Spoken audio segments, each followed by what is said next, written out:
మంది హరివాస్తు వాళ్ళు బిందెలు అమ్ముకుంటున్నారని చెప్తున్నారు. మరి బిందె మేము ఎప్పుడు అమ్మామో ఎక్కడ అమ్మామో మాకు చూపిస్తే మాకు సంతోషం. ఇదేదో ఖండాలు కొత్తగా చెప్తున్నారు సార్, ఏందో మాకు అర్థం కాలేదు.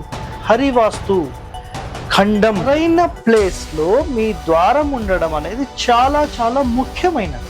ఈ సర్కంఫరెన్స్ ఏదైతే ఉంటుందో వీటికి సంబంధించిన కొలత తీసుకొని మీ యొక్క జన్మ నక్షత్రాలకు అలైన్ చేస్తూ మనం ఏం చేస్తామంటే ఈ టోటల్ చుట్టు కొలతను సరిగ్గా మీ నక్షత్రాలకు మ్యాచ్ చేసి పెడతాం. ప్రేక్షకులందరికీ నమస్కారం అండి.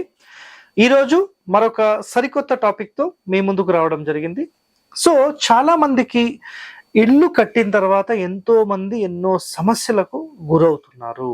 సో ఇక చూడండి, మీ ఇంటి వాస్తు బాలేదా, ఈ వీడియో మీకోసమే అనే ఒక టైటిల్తో నేను ఇక్కడ కొన్ని పాయింట్స్ మీకు చెప్తాను. ఎవరైతే సార్ మేము ఇల్లు కట్టిన తర్వాత చాలా ప్రాబ్లమ్స్లో ఉన్నాము, సార్ మేము ఇల్లు కట్టిన తర్వాత అసలు నిజంగా ఒక రేంజ్లో ఉండే వాళ్ళం మొత్తం దిగజారిపోయాము, ఆర్థికంగా మాకు బాగాలేదు, నెక్స్ట్ ఆరోగ్యపరంగా బాగాలేదు.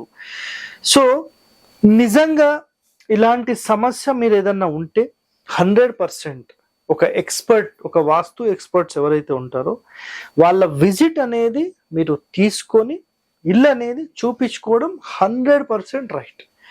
బట్ ఎవరైతే సార్ మేము చూపించుకునే పరిస్థితుల్లో కూడా లేము అన్న వారి కోసం ఈ వీడియో, అర్థమైందా? సో ఇక్కడ కొన్ని పాయింట్స్ నేను ఒకసారి మీకు చెప్తాను, నిజంగా అవన్నీ సరిగ్గా ఉన్నాయా లేదా అనేది ఒక్కసారి మీరు చూడండి.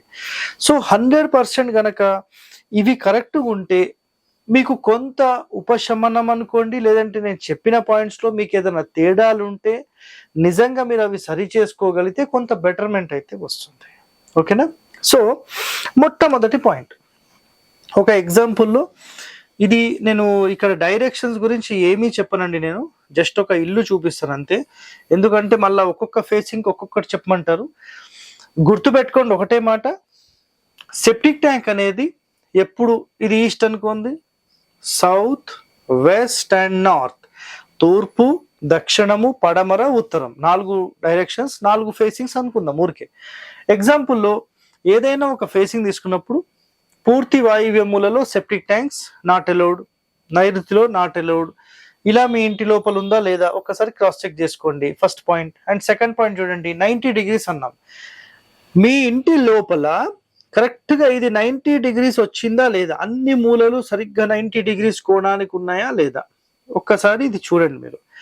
ఇది ఎట్లా గమనించాలి మీరంటే, ఒక రూమ్కి సంబంధించిన ఇక్కడ నుంచి ఇక్కడికి గుర్తుపెట్టుకోండి ఇక్కడ.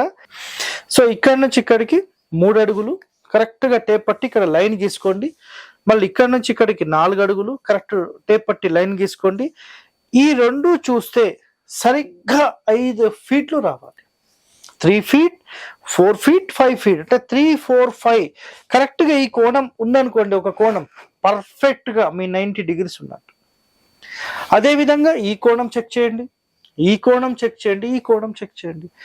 100% ఈ ఒక్కటి కరెక్ట్ ఉంటే నాకు తెలిసి మిగతా ప్రాబ్లమ్స్ ఉండవు. It's a clear cut word. ఆయాది ప్రకారం ఇది చేసుకున్నారా, సూపర్, వేరే క్వశ్చన్సే లేవు. ఇది అయిపోయిందా? ఇప్పుడు రెండో పాయింట్, సార్ ఇది ఇంటి లోపల చూసినప్పుడు తేడాలు ఉన్నాయి, ఏం చేయాలి? కరెక్ట్గా ఇక్కడి నుండి ఇక్కడికి ఎంత డిస్టెన్స్ ఉందో ఇక్కడ ఈ మొత్తం అంతే డిస్టెన్స్లో మెయింటైన్ చేయాలి. అంటే మీరు ఒక ఇల్లు అనేది కరెక్ట్గా బాక్స్ షేప్లోనే తీసుకోవాలండి. మీ ఇష్టం వచ్చినట్టుగా నేను ఒక చోట ఈశాన్యం పెంచుకుంటా, ఒక చోట వాయువ్యం పెంచుకుంటా, ఒక చోట ఆగ్నేయం పెంచుకుంటా అంటే కాదండి. అక్యురేట్ 100% మీరు పర్ఫెక్ట్గా దీన్ని తీసుకోవాలి. ఇది ఒకటి గుర్తుపెట్టేసుకోండి, అర్థమైందా ఇది? సో ఇది మొదటి సూత్రం. రెండవ సూత్రం కోణ సూత్రము అన్నాం. సో కోణ సూత్రం అంటే మీ స్థలం నైరుతి నుంచి మీ ఈశాన్యానికి ఇలా పట్టినప్పుడు ఈ మూలల్లో ఎలాంటి సంపులు, సెప్టిక్ ట్యాంకులు, వాటర్ ట్యాంకులు, బోర్లు రాకూడదు. ఉందా? 100% ఇది మీకు డ్యామేజ్ చేస్తుంది. ఈ లైన్లో పడద్దు, ఈ లైన్లో పడద్దు, ఈ లైన్లో అసలు ఈ ఏరియాలోనే రావద్దు. సింపుల్ కండిషన్, ఓకేనా? అదేవిధంగా డోర్ ప్లేస్మెంట్ అన్నాం. సో మీరు సరిగ్గా మధ్య ద్వారం పెట్టుకున్నారా, లేదు 3వ స్థానంలో జయంత స్థానంలో పెట్టుకున్నారా, ఇంద్రస్థానంలో పెట్టుకున్నారా? సో ఇక్కడ మీరు గమనించండి, 4వ స్థానమా, 5వ స్థానమా, 3వ స్థానమా, 1, 2 అయితే మనం ముట్టుకోం, అది వదిలేసేయండి. సో సరైన ప్లేస్ లో మీ ద్వారం ఉండడం అనేది చాలా చాలా ముఖ్యమైనది. ఇది ఒకటోది. రెండవది, ఈ ద్వారం ఎక్కడ పెడతారో మళ్ళీ దాని ఆపోజిట్ లో ఇంకొక ద్వారం పెట్టడం కానీ కిటికీ పెట్టడం కానీ ఇది పర్ఫెక్ట్ గా మీరు చేయాల్సిందే, వేరే క్వశ్చన్సే లేవు. అర్థమైందా పాయింట్? రైట్. ఇప్పుడు రెండో పాయింట్ అయిపోయింది కదా. మూడో పాయింట్ అయిపోయింది, యోని సూత్ర. సో ఇప్పుడే చెప్పాను కదా, ఈ డోర్ నుంచి డోర్ వరకు ఎండ్ క్లియర్ ఉండాలి. సార్ దక్షిణం అయితే సేమ్, పడమర అయితే సేమ్, ఏ ఫేసింగ్ అయినా ఒకటే, కోణ సూత్రం ఏ ఫేసింగ్ అయినా ఒకటే, no problem. Next, door count గుర్తుపెట్టుకోండి. తూర్పు డోర్ పెట్టినప్పుడు పడమర డోర్ పెట్టేసుకోండి, పడమర డోర్ పెట్టినప్పుడు తూర్పు డోర్ ఖచ్చితంగా పెట్టాల్సిందే. దక్షిణం డోర్ పెట్టినప్పుడు ఉత్తరం డోర్ పెట్టేసేయండి, ఉత్తరం డోర్ పెట్టినప్పుడు దక్షిణ డోర్ పెట్టేసేయండి. దీనికి మించిన సూత్రం శాస్త్రం ఇంకా ఏమీ లేదు. సింపుల్ గా చెప్పాలంటే 4 ద్వారాలు ఇల్లు అన్నిటికంటే టాప్. సింపుల్, ఒకటే ఒక స్టేట్మెంట్ అయిపోయింది. డోర్ కౌంట్ లో గుర్తుపెట్టుకోండి, ఈ బయట ద్వారాలు మాత్రమే మీరు ప్రధానంగా క్యాలిక్యులేట్ చేయండి, ఇంటి లోపలవన్నీ సెకండరీ. ఓకేనా? బయట డోర్లు 3 రావచ్చా? రావచ్చు. తూర్పు రావచ్చు, దక్షిణం రావచ్చు, పడమర రావచ్చు, నో ప్రాబ్లం. నెక్స్ట్, దక్షిణము, పడమర, ఉత్తరం రావచ్చా? తూర్పు మళ్ళీ ఖచ్చితంగా ఉండాల్సిందే. సో ఇక్కడ ఈ డోర్ అంటే ఈ 2 ద్వారాలకు ఈ డోర్ కానీ ఒకటి మ్యాండేటరీ ఉంటుంది. అంటే ఇది ఆడవారి స్థానం, ఇది ఆడవారి స్థానం. మగవాళ్ళు ఎవరైనా ఒకరు ఉండాలి. అర్థమైందా? ఇది ఒకటి ఇంపార్టెంట్. ఈ ఇద్దరి మధ్యలో వీళ్ళు ఉండొచ్చు. అంటే ఈ ఆడ మగ మధ్యలో ఒక మగ వ్యక్తి ఉండొచ్చు, ఆడ వ్యక్తి ఉండకూడదు. ఇక్కడ ఈ ఇద్దరిలో ఆడ వ్యక్తి ఉండొద్దు, ఈ ఇద్దరిలో ఇక్కడ ఆడ వ్యక్తి ఉండొద్దు, మగ వ్యక్తి ఉండొచ్చు. సో ఇట్లా కండిషన్స్ ఉంటాయి. ఆ కండిషన్స్ అన్ని కూడా మనం గతంలో చెప్పిన ఎపిసోడ్స్ లో చెప్పేశాం. నెక్స్ట్, వర్గు అన్నాం. వర్గు అంటే మీ యొక్క ఇంటి లోపల, అంటే ఈ స్థలం మొత్తంలో అసలు మీ ఇల్లు ఈశాన్య ఖండానికి జరిపి కట్టాలా, నైరుతి ఖండమా, ఆగ్నేయ ఖండమా, వాయువ్య ఖండమా, పడమర ఖండమా, దక్షిణ ఖండమా, ఉత్తర ఖండమా, తూర్పు ఖండమా? ఇదేదో ఖండాలు కొత్తగా చెప్తున్నారు సార్, ఏందో మాకు అర్థం కాలేదు. హరివాస్తు ఖండం అని చెప్పి మీరు వీడియో ఉంది చూడండి, మీకు క్లారిటీ వస్తుంది. నెక్స్ట్, సంపులు ఎప్పుడైనా ఈ కార్నర్లో పెట్టొద్దు అనేది చాలా చాలా ఇంపార్టెంట్. Next, remedy. సార్ మేము ఇలాంటివి ఏమీ చెయ్యము, సో మాకు సింపుల్గా ఏదైనా రెమెడీ ఉందా? ఒకటే ఒక వీడియోలో మాకు దానికి సంబంధించిన పూర్తి సమాచారం చెప్పేసేయండి. సో ఇక్కడ గుర్తుపెట్టుకోండి, ఈ రెమెడీ అనేది చాలా మంది బెనిఫిట్ పొంది ఉన్నారు. అదేంటంటే, ఇక్కడ చూడండి, ఒక ఇల్లు అండి, ఒక ఇల్లు మీరు కట్టేటప్పుడు చాలా మంది పదము అంటారు. పదము, ఆయాది గణితము, ఆయము, సో డిఫరెంట్ పేర్లతో ఉంటాయి. ఆయాది అంటారు, ఆయా అంటారు. మీకు కర్ణాటకలో ఒక భాష, దాని తర్వాత తమిళనాడులో ఒక భాష, మహారాష్ట్రలో ఒకటి, దాని తర్వాత ఆంధ్రప్రదేశ్లోనే ఎన్నో ఏరియాస్లో ఎన్నో మాట్లాడతారు. సో పథకం అంటారు, పదం అంటారు, సో డిఫరెంట్ పేర్లు. సో ఇదేంటంటే పొడవెంత వెడల్పెంత అనేది ఇక్కడ చెప్పబడింది. ఆయాది అంటే ఆయా ఆది, వెడల్పెంత పొడవెంత, పొడవు వెడల్పు ఎంత, సింపుల్ ఆయాది అంటే. మీ ఇల్లు గనక ఒక ప్రాపర్ సిస్టమాటిక్ వేలో మీరు బిల్డింగ్ నిర్మాణం చెయ్యకపోయి ఉంటే, క్లియరా? చెయ్యకపోయి ఉంటే మీరేం చేయండి అంటే, ఒక బిందె రెమెడీ ఉంటుందండి. ఓకేనా? ఒక బిందె రెమెడీ ఉంటుంది.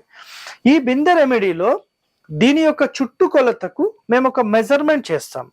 సో సార్ ఆ బిందె ఎలా ఉంటుందని చాలా మంది అడుగుతారు కదా. ఇక్కడ నేను లైవ్ గా ఆల్రెడీ నేను తాగే వాటర్ ఏవి, సో నేను డైలీ తాగేవే. ఇక్కడ చూడండి, ఇది ఒక బిందె. సో వీటికి సంబంధించిన సర్కంఫరెన్స్ ఇక్కడ చూస్తున్నారు కదా, ఇది వీటికి సంబంధించిన సర్కంఫరెన్స్. సో ఈ సర్కంఫరెన్స్ ఏదైతే ఉంటుందో వీటికి సంబంధించిన కొలత తీసుకొని మీ యొక్క జన్మ నక్షత్రాలకు అలైన్ చేస్తూ మనం ఏం చేస్తామంటే, ఈ టోటల్ చుట్టుకొలతను సరిగ్గా మీ నక్షత్రాలకు మ్యాచ్ చేసి పెడతాం. దీనిని మీరు ఒక చెక్క మీద పెట్టడం. ఫైనాన్షియల్ గా డెవలప్మెంట్ లేదు అంటే ఉత్తర మధ్యస్థానంలో దీన్ని పెట్టి 24 గంటలు ఈ వాటర్ ఇందులో పోసిన తర్వాత 24 గంటలు గడిచిన తర్వాత ఈ వాటర్ తాగడం మొదలు పెట్టాలి. అర్థమైందా మీకు? అదే విధంగా ఒకవేళ మీకు అన్నింట్లో డెవలప్మెంట్, దాని తర్వాత ఫైనాన్స్ కానీ, లేదంటే పేరు ప్రఖ్యాతల్లో కానీ, సమాజంలో కానీ ఇవన్నీ కావాలనుకుంటే తూర్పు సెంటర్లో మీరు 100% ఇది పెట్టుకోవచ్చు. నెక్స్ట్ మూడో ప్లేస్ ఈశాన్యం. సో అన్ని రకాలుగా మనకు ఈశాన్యము, తూర్పు, ఉత్తరం ఈ 3 స్థానాల్లో 100% ఇది గనక మీరు ప్లేస్మెంట్ చేసి ఇందులో వాటర్ పోసి 24 గంటల తర్వాత మీరు ఈ వాటర్ తాగితే గనక 100% మీకు చాలా వరకు ఒక మంచి రిజల్ట్, మంచి రిలీఫ్ అనేది 100% వస్తుంది. సార్ వీటికి సంబంధించిన ప్రూఫ్స్ ఏమైనా ఉన్నాయా? గతంలో చాలా మందికి మనం ఇచ్చాము.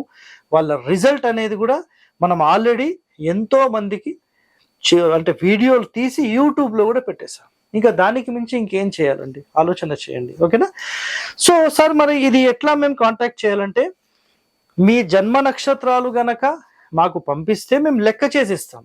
క్యాలిక్యులేట్ చేసిన తర్వాత మీరు ఆ క్యాలిక్యులేషన్ తీసుకున్న తర్వాత మీరు సత్యనారాయణ గారు అని చెప్పి మనకి ఎక్కడ ఉంటారంటే సింపుల్గా హజ్జారంలో ఉంటారు. సో ఆయనను సంప్రదించి మీరు ఈ బిందె చేపించుకోవచ్చు. బిందె కాస్ట్ ఎంత ఉంటుంది అంటే 2000 నుంచి 2200, 300 అది వెయిట్ ని బట్టి ఉంటుంది. చాలా మంది హరివాస్తు వాళ్ళు బిందెలు అమ్ముకుంటున్నారని చెప్తున్నారు. మరి బిందె మేము ఎప్పుడు అమ్మామో, ఎక్కడ అమ్మామో మాకు చూపిస్తే మాకు సంతోషం. సో నేను కూడా ఆయన దగ్గరనే కొనుక్కున్నా. మరి నేను ఎందుకు అమ్ముతున్నా నాకైతే అర్థం కాలేదు. ఆయాది గణితం మన ఇంటికి చేసుకోలేని సందర్భంలో, మార్పులు చేసుకోలేని సందర్భంలో 100% మీరు ఇది పాటించవచ్చు. ఇందులోనే ఇంకొక పాయింట్ చెప్తున్నాను. ఎవరైతే సార్ మేము రెంట్ హౌస్ లో ఉంటున్నాం, మాకు చాలా ఇబ్బందులు ఉన్నాయి అన్న వాళ్ళు కూడా 100% ఈ బిందెలోని వాటర్ తాగొచ్చు. అది ఆ ఇంటికా ఈ ఇంటికా సంబంధం ఉండదండి. ఇక్కడ మీరు ఏదైతే క్యూబికల్ మెజర్మెంట్స్ లో ఉండి దాని ఇంపాక్ట్ మీ మీదకు ఉంటుందో దాని ఇంపాక్ట్ తగ్గించడానికి ఇది పనిచేస్తుంది. సో ఆరోగ్యపరంగా, ఫైనాన్షియల్ పరంగా ఎన్నో రకాలుగా మీకు ఎంతో కొంత ఉపశమనం ఒక రెమెడీ లాగా మాత్రమే పనిచేస్తుంది. ఇది తీసుకోగానే నేను కోటీశ్వరుని అవుతానా? అట్లా ఉండదండి. నేను దీంట్లో వాటర్ తాగుతున్నా, నాకు చాలా వరకు హెల్త్ రికవరీస్ అయినాయి. అర్థమైందా? సో నేనేదైతే చాలా హెవీ ట్రావెలింగ్ చేస్తుంటాను, ఎప్పుడు మెంటల్ టెన్షన్ ఉంటుంది, అదంతా రిలీఫ్లో ఉన్నాను. నిజంగా చాలా రిలీఫ్లో ఉన్నాను. అదేవిధంగా ఫైనాన్షియల్ అంటారా ఇక మీరు అందరికీ తెలిసిందే. ఓకేనా? సో ఇలాంటి వాస్తు రెమెడీస్ కానీ ఇలాంటి ఎంతో ఇన్ఫర్మేషన్ మీరు తెలుసుకోవాలంటే stay tune to our channel. Thank you అండి. ధన్యవాదాలు.